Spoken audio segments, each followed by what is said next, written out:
अंत भला तो सब भला। रोली की शादी उसके माँ बाप एक आलसी लड़के से करा देते हैं। चलो, रोली की शादी हुई और हमने गंगा नहाई। और क्या, बेटियां तो होती ही हैं बोझ। हाँ, पर अब क्या चिंता, उतार तो दिया बोझ तुमने, अब वो लोग समझे।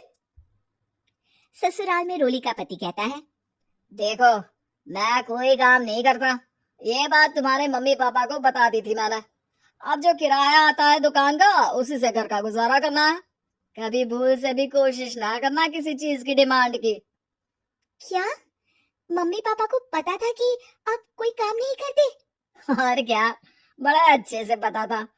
उन लोगों को तो तुम बोझ लगती थी, बोल रहे थे कि बस शादी कर लो और कोई मतलब नहीं है। रोली को ये सुनकर बहुत गुस्सा आता है, लेकिन करती भी तो क्या, क्योंकि वो जानती थी कि उसके माता पिता ऐसे ही हैं। जैसे तैसे रोली दिन काट रही थी। रोली को एक प्यारी सी बेटी होती है। धीरे धीरे वो बड़ी होती है और उसके साथ उसकी जरूरतें भी बढ़ती जाती है। सुनिए जी, अब तो सिमी बड़ी हो रही है, उसका स्कूल में दाखिला कराना है। मैंने अब तक तो जैसे तैसे समय काट लिया, लेकिन मैं बच्ची की परवरिश में कोई कमी नहीं रखूंगी। अरे क्या है यार, अब तो लगता है कोई ना कोई काम ढूंढना ही पड़ेगा। अब पति रोज काम की तलाश में जाता और बिना किसी काम के वापस आ जाता। रोली समझ जाती है कि पति के अंदर अब काम करने की क्षमता नहीं है। वो बेटी को उच्च शिक्षा देने के लिए कुछ करना चाहती थी, लेकिन करती तो क्या करती। एक दिन रोली की सहेली कहती है, रोली, मेरी कोई औलाद नहीं है। अगर तू मेरी औलाद को जन्म दे तो मैं तुझे तेरे मुंह मांगे पैसे दूंगी। अरे, तेरी औलाद को मैं कैसे जन्म दे सकती हूँ? सरोगेसी से। बच्चा मेरा और वैभव का ही होगा, लेकिन कोख तेरी होगी। ये संभव है रोली? रोली कुछ सोच कर कहती है, मुझे मंजूर है, लेकिन मैं इसका 2 लाख रुपया लूंगी। अरे कोई बात नहीं, मुझे मंजूर है। रोली खुश हो जाती है कि एक बच्चा पैदा करने का उसे 2 लाख रुपया मिलेगा। वो घर आकर पति को बताती है, वो भी खुश हो जाता है। अब क्या था, डॉक्टर के पास जाकर सहेली का बच्चा रोली की कोख में पलने लगता है। मुझे 20,000 चाहिए मेरे बेटी के एडमिशन के लिए। हाँ हाँ ठीक है, मैं उसके एडमिशन से लेकर सारे खर्चे उसके अकाउंट में डाल रही हूँ। रोली की बेटी का एडमिशन हो जाता है। रोली को लगता है कि वो अब सब कुछ ठीक कर देगी। दिन और महीने आगे बढ़ते हैं। अब एक दिन, एक बात कहूँ जी, काश इस बच्चे को मैं रख पाती। मैं अब इससे काफी जुड़ गई हूँ। अरे यार, पता नहीं किसका बच्चा है, अपने पास है ना अपनी मुन्नी। हाँ, लेकिन अब मैं भी इस बच्चे से जुड़ाव फील करने लगी हूँ। लेकिन मैं ये जानती हूँ कि ये मेरा बच्चा नहीं है। दोनों की जिंदगी ठीक चल रही थी, लेकिन कहते ना कि सुख का पल ज्यादा लंबा नहीं होता। एक दिन रोली की सहेली का फोन आता है। रोली, मुझे अब ये बच्चा नहीं चाहिए, मैं अपने पति को छोड़ रही हूँ। अरे लेकिन मुझे पैसों की जरूरत है, बच्चा तुम्हारा है, मैं क्या करूंगी? सहेली बिना कुछ बोले फोन काट देती है, फोन स्विच ऑफ कर देती है। लेकिन रोली के जीवन का तूफान यही नहीं रुकता। रोले, मैं इतना भार नहीं उठा सकता। आज पढ़ाई का पैसा मांग रही हो, कल को शादी, कॉलेज और पता नहीं क्या क्या। मैं तुम्हें छोड़ रहा हूँ, अपनी बच्ची उठाओ और निकलो इस घर से। अरे पर मैं कर तो रही हूँ ना बच्चे के लिए काम, आप आराम से रहिए ना। क्या काम कर रही हो, देख रहा हूँ मैं।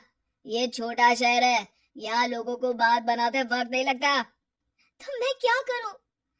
ज्यादा पढ़ी लिखी नहीं हूँ, कैसे घर के खर्चे चलाऊं? और आप तो काम करना ही नहीं चाहते। हाँ, ना चाहता हूँ और ना ही करूंगा। रोली को पति की बात पर काफी गुस्सा आ जाता है। ठीक है, अगर मेरे जीवन में संघर्ष लिखा है तो वही सही। इस वक्त पति होने के नाते आपको मेरा साथ देना चाहिए था, लेकिन नहीं, आपने तो इस हाल में मुझे घर से बाहर निकालने की बात कह डाली। देखो, ये सारी फालतू की बातों के लिए वक्त नहीं है मेरे पास। रोली, जिसकी कोख में किसी और का बच्चा था और साथ छोटी सी बेटी, पति का घर छोड़कर रास्ते पर आ जाती है। रोली के पास मायके के सिवा दूसरा कोई रास्ता नहीं होता।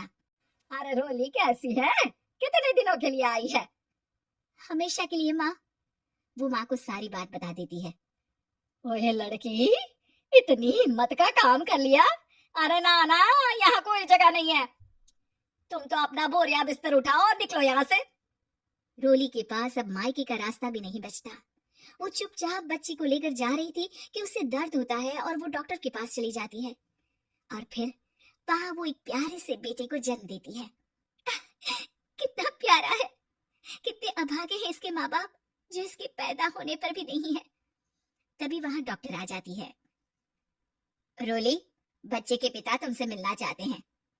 आपका बहुत बहुत शुक्रिया। मैं इस बच्चे को पालूंगा, भले ही इसकी माँ ने इसे छोड़ दिया हो, पर मैं अपनी जिम्मेदारी निभाऊंगा। तो क्या आप मुझे इसके पैदा करने के लिए जिन पैसों की बात हुई थी वो भी देंगे? हाँ, और साथ ही आप चाहे तो मेरे घर में रहकर मेरे बच्चे की देखभाल भी कर सकती हैं। मैं उसके लिए आपको सैलरी दे दिया करूंगा। रोली को लगता है कि जैसे भगवान ने उसके लिए सुकून का रास्ता खोल दिया। वो अब मुकेश के साथ उसके घर चली जाती है, जहाँ रहकर वो उस बच्चे की देखरेख करती है। अब मुकेश के घर को रोली अच्छे से संभाल लेती है, उसके लिए खाना बनाने से लेकर बच्चों की देखभाल और घर की देखरेख। धीरे धीरे मुकेश को रोली से प्यार हो जाता है। रोली, तुम्हारी बेटी और मेरा बेटा बिल्कुल भाई बहन की तरह साथ रहते हैं। हाँ, आखिर है तो एक ही कोख के बच्चे, अटैचमेंट तो होगा ही ना।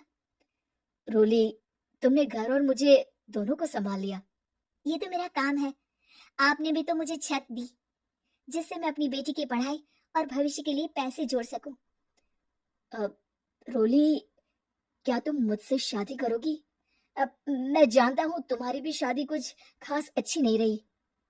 रोली को मुकेश की बात ठीक लगती है। वो उससे हाँ बोलने की सोच ही रही होती है कि उसके पहले पति का फोन आ जाता है। रोली, मैं बहुत परेशान हूँ, मेरा एक्सीडेंट हो गया है, मैं चाहता हूँ तुम वापस आ जाओ। रोली को पुराने पति की चिंता होने लगती है। वो सोचती है कि वो क्या कर रही थी। हाँ हाँ ठीक है, मैं आ रही हूँ। हाँ रोली, आ जाओ, लेकिन बच्ची को कहीं हॉस्टल में छोड़कर आना, क्योंकि मैं नहीं चाहता कि हम लोगों के बीच फिर से वो सारी बातें हो।